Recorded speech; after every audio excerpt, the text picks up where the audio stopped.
Hey everyone, this is Roland here. Welcome and thank you for being here. And today I want to encourage you to remember God because He has so much in store for you. And right now you may be going through some really intense times. You may be going through fire and it's hard to see a way out. It's hard to see how things are going to work out. But I want to encourage you to remember God. Remember His faithfulness and His goodness, because the enemy, on the other hand, doesn't want you to remember God. He wants you to forget about God. He wants instead to fill you with fear and anxiety and panic and hopelessness. But remember that God is stronger, that He is your Father, that He is with you. And I remember Job, and in his time, we all know his story, how he lost everything and how even his best friends in his time of need abandoned him.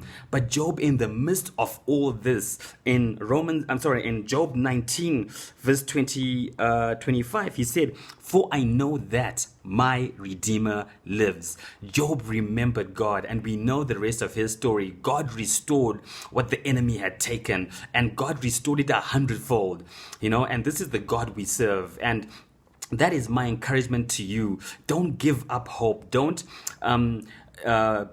in your discouragement. Remember that God is for you. You can cry out to God when you have been knocked down by the enemy. Look to God, remember God, and He will pick you up. And as I close, I want to share one more scripture, because the whole point of this is to remember God, remember His faithfulness, remember His goodness, remember that He is strong. And I want to read from, firstly, Psalm 16, verse 8, and it says, "I have set the Lord always before me.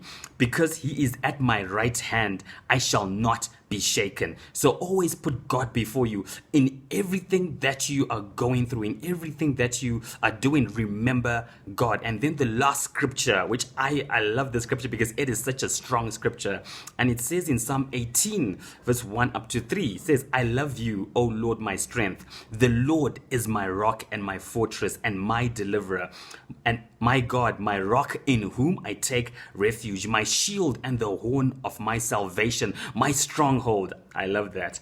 "I call upon the Lord, who is worthy to be praised, and I am saved from my enemies." So as we can see, God is strong. He is our strength. He is our rock. He is our fortress. He is our deliverer. He is our God. He is our refuge. He is our shield. He is our horn of salvation, our stronghold. So as I come to the end, I want you to remember that. Remember God. And with that, I will see you next week, and God bless.